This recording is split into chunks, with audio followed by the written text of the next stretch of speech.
Hello students, a very good morning. So students, in last class we were revising our chapter elasticity, and up to the topic of elastic constraints we have revised our topic. So I think up to that topic again all things you have reminded, all things are in your mind. So let's see further topics here. After that we will start to solve some conceptual and numerical problem on the chapter. So the first topic from where we will start here, that is now today, is first of all the strain stress relationship in a wire. So this is very important topic because for any wire, for any material, you can draw this curve.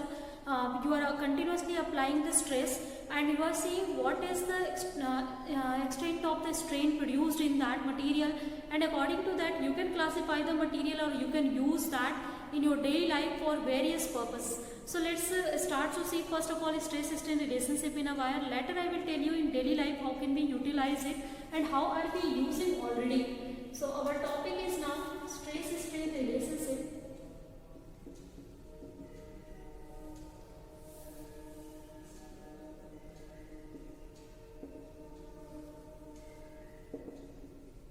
Relationship in a wire. So first we will see this one for the wire case. So for that one, what we are going to do, we are just going to conduct experiment, and now after that you can just draw here a curve between stress and strain from here. So on this one we are taking stress, on this one this is now strain. So this is our first two things, the variables we have chosen now. Now after this one, when wire you have started to apply load on that wire, means continuously either for that one case what kind of experiment you can perform, you can tie one end of the wire from any fixed or rigid end, and then you can start to apply some weight on the other end. And for that weight, obviously you can easily calculate mass per unit, force per unit area, that is stress for that one case. Area A is the area of the wire, as well as mass that you are applying using that one. The weight you can calculate, that will be the applied load there or force there. So it means stress, for given the stress, what is the extension produced in the wire, you can calculate by easily using or measuring that by the scale there. So now if you will start to measure, you will find out the wire starts to extend linearly, while the continuous change in stress, we are getting continuous change in strength. But up to suppose this point is just O point. Now up to a certain point, it is showing the linear just graph. After this one, when this starts to reach at this point A, after reaching the point A, if we will again increase the stress on the wire, then wire start to deform now, because you know up to a certain limit only if you will remove the deformation force, wire or any material can achieve its original configuration. Means when at this point A you will remove the deforming force, that is the stress from the wire, then that time wire can easily regain its original position slowly by again coming from the same path AO. Now again if we will apply stress, then this wire is starting to show some just this kind of curve characteristic. So suppose this is point B. Again up to this point B, if you will remove now the stress from here, then again this can this has ability to achieve even its original point. So this point B is known as elastic point. From here elastic limit point we are just calling it. So this is elastic limit point, because if at this point you will remove deforming force easily, the wire can achieve its own original position.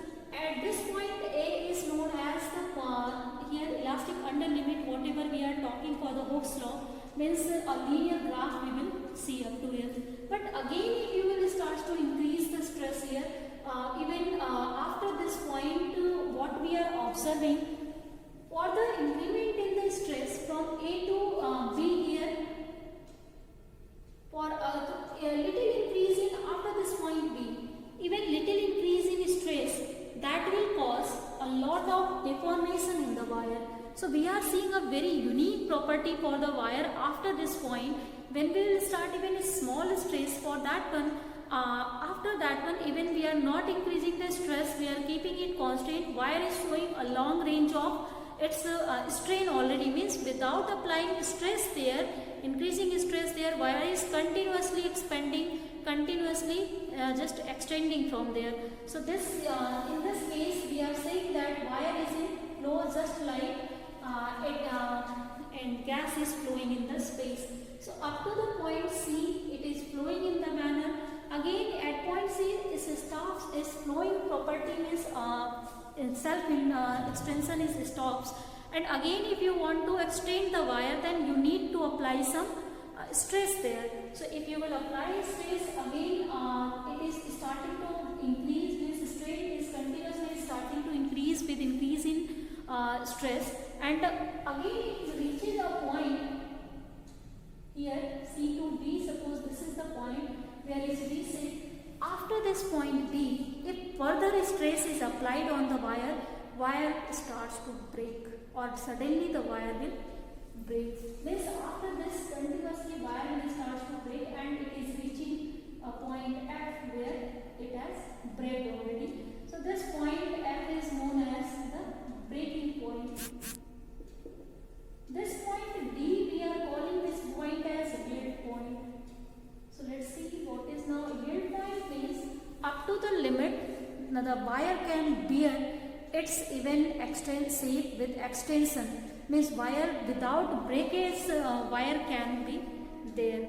So even means we can apply that kind of stress on the wire, even some deformation will be created, but wire will not break up to point D. But after that point D, if you will again apply the stress, then that time obviously the wire will start to break down. So this is our whole of the concept here. Now for this whole of the concept, you can see if from here this point B, you will start to remove, or any point you can also select here. This is suppose our B dash. This B dash, if you will remove the force, you can see again from here to here, it can start to regain its own position, but here some permanent, you can say deformation will be created in the wire if we can see stress up to this point B. Up to point B, if you will remove the deforming force, wire can regain its original position completely. But from B to B dash, if you have increased its stress, then you are removing the deforming force, then some permanent set will be created in the wire O dash, and this is now the known as this whole distance is known as this permanent set in the graph now. And now in this graph, this distance B dash C, this is the points up to which the wire was in the flow condition, automatically it was straining. We are calling this flow condition as the plastic range. So this range B dash C is known as now plastic range. This is now the plastic range. Now this is all here, the stress-strain relationship for the graph. You can see from here, I think some of the points are not visible, so let me make it visible for you. I think this is now the whole of the graph is visible completely to you. So you can see this is now the stress-strain graph. That is a little complicated graph, but giving a lot of information about the wire and its properties continuously, how it is changing when we are applying stress on it, or we are continuously applying load on that one. Next one, after this, now how can we understand in our daily life for which purpose we have to use for which kind of material. So here first what you have to do, if you have any material just like copper, aluminium, steel, a lot of materials you have, if you are having that material, you can see first or you can plot the stress-strain graph for that. So here after this one, just now you can see, you can plot the graph for strain stress. Now after that one, if you will see the material has large plastic range or it has small plastic range. So this is very deciding feature here to choose the material, this plastic range.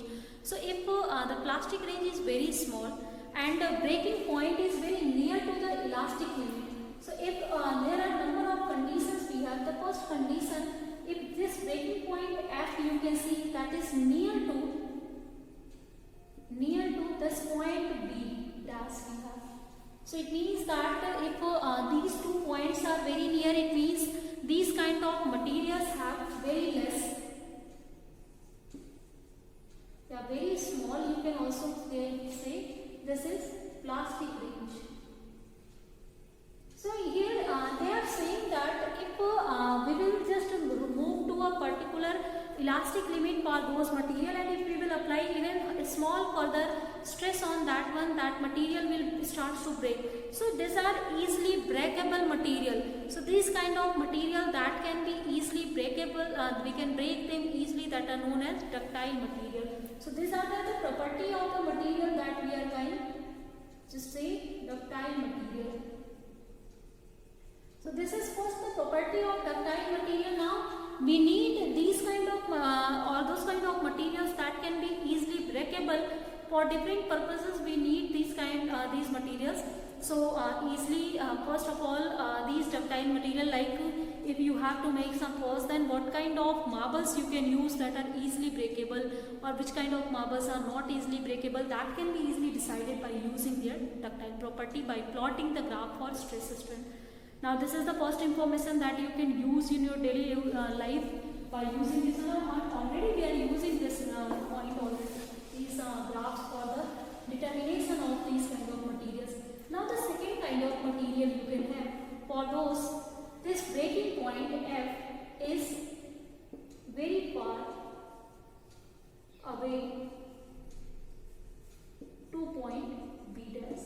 It means that these kind of material have very large range of plasticity, or that has plastic range. So these kind of materials that have very large plastic range, their breakable point is very far, means after even their elastic limit, if we will start to apply stress, then they will start to show the extension in them, they will not be easily breakable. So this kind of materials are used now to design the seats also, so or different kinds of other pots we are using. So basically we are using them to just design the seats and plate. So like for the seat we need that kind of material that should be extended. So that kind of materials are now known as malleable material. So these are now the second one material, that is malleable material. I think student, the first one I should correct here, that is called brittle material. So here the classification of material, in that one we have two types of here material. Here these materials that have, I am saying just malleable, that is also malleable materials means that can be melted easily. Now where this kind of material that have very large plastic grains, they are known as ductile material. The first one I should correct here, that is called brittle material, not ductile material. This is called the ductile material that can be extended easily. Brittle material that can be easily breakable. Now the third kind of materials let's use here, like that is called elastomers.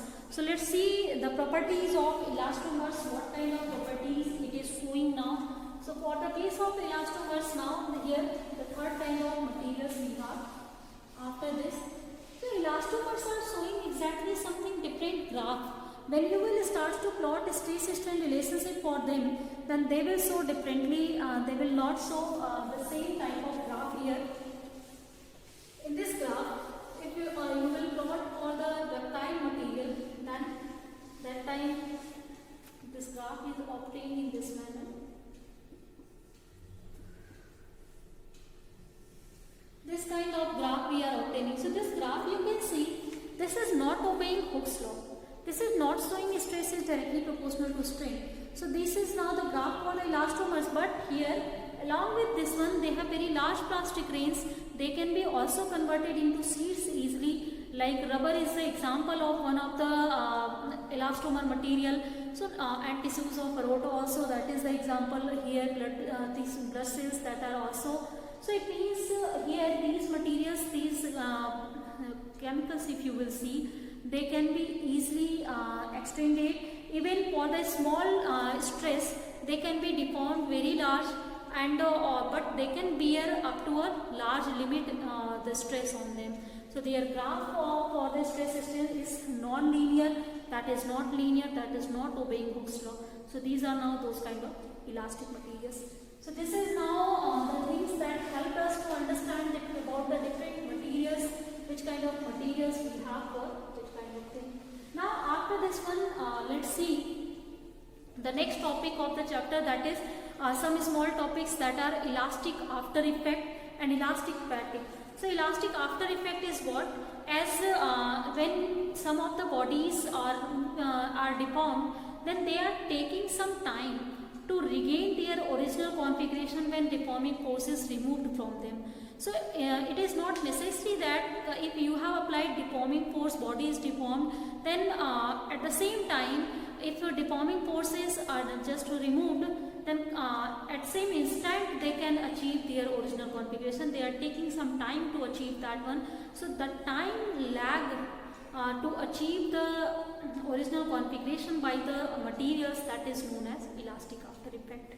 Now the next one thing, that is elastic fatigue. So elastic fatigue is what? Just like we are human, we are working continuously. After continuous work, we started to feel tiredness. So in the same manner, when the systems or materials or instruments, they are continuously under work, then that time they start to feel fatigue. So it means, your question is why the non-living things start to feel fatigue. So continuous, due to under deforming force, continuous restoring force, their working power starts to decrease now. So this effect, this you can say extraordinary phenomena shown by the non-living things also, that is known as elastic fatigue. So just like a human is tiring, they are also tiring, they are also working continuously, they feel tiredness. Now how can we remove this elastic fatigue effect for them? Because they are instruments, we have to use them for the long time. So for that one, you have to apply the same procedure that you are applying for your body. Like if your body is tired, then you are just leaving it for to get some rest. So if you will leave instruments for to get some rest, then after getting rest, they will also start to work just finely.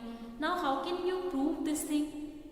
The next question is, how do you know? So here you can also know by the simple experiment. For that one, what you have to do, you have to see here, suppose two balls that you have taken, or two pendulum you are taking. For these two pendulums, they have same, they are identical exactly. The same length of wire, the same mass of the for the bob, the same string, everything. The material is same, bob's material is same, every property, everything is same. Means these two are identical to each other, A and B. Now use A in continuous practice, continuous applying deforming force to displace it, then restoring force will start to work. It is continuously oscillating. Now you have to just see its amplitude when it started to work. After some time, you will see when this is coming to rest, and then you are subjected it to again displacement, its amplitude starts to decrease continuously.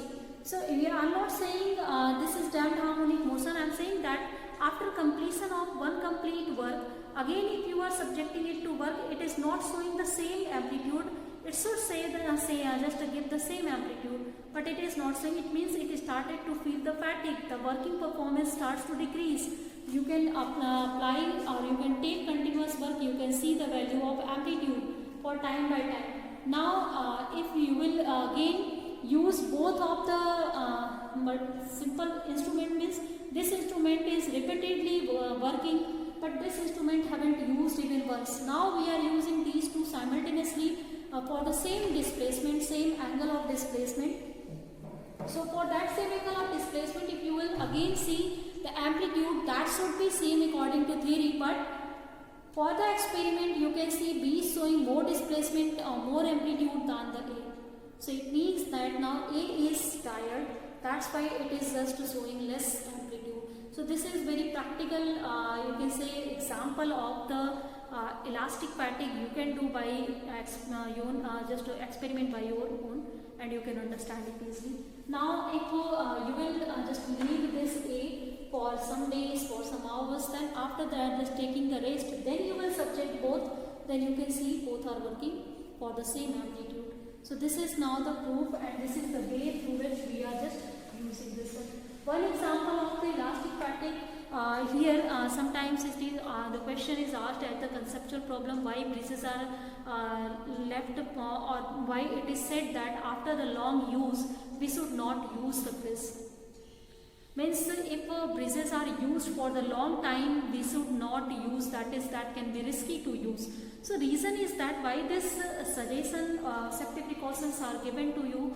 Reason is that after repeatedly work, after repeatedly feeling deformation or the deforming forces, because vehicles are going their weight, their load is working on the bridge, elastic material, elastic power is trying to restore it. But after the continuous work, if they are started to feel elastic fatigue, and due to that their working performance start to decrease, and ultimately if for a certain, even for the same load, sometimes they can break. So this is now the reason, that's why after a long use bridges are not safe to use. So this remove this difficulty, how can we use the bridges for the long time? Every day we should just give some time for the bridges to rest also. So that's why you have seen also we have just connected that thing by the reason to give some rest to the bridges, so that they can give the better performance. Now the next and last topic of the chapter we have discussed, that is elastic potential energy. So elastic potential energy is what? As you know, potential energy is that kind of energy that is obtained due to position or configuration of the any system. So if to calculate the elastic potential energy, let us suppose that we have a spring that is attached to one of the end that we have attached. Now at another end we have attached a mass to it. Now continuously, due to that we are just pulling this mass by the displacement x, by applying some force F in this direction, in positive x direction, then obviously there should be some extension in the spring. And now when extension will be created, then due to elastic property it will try to regain its original position. So it means it will apply some restoring force. So the restoring force applied by the spring, if it has a spring constant k, that should be equal to F is equal to minus kx. Means as spring is displaced by x amount, it is started to regain its original position by some application of force F is equal to minus dx. So suppose at any time it has regained its original position by dx displacement it has caused. So the work done while causing this displacement against the force F it has done, that is F into dx. So F has value minus kx into dx we have.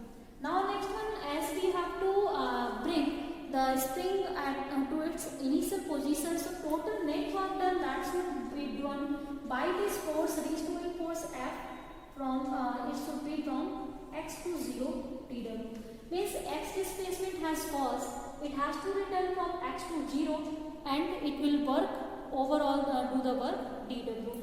So we can calculate now this very easily. This will be x to 0 kx dx from here.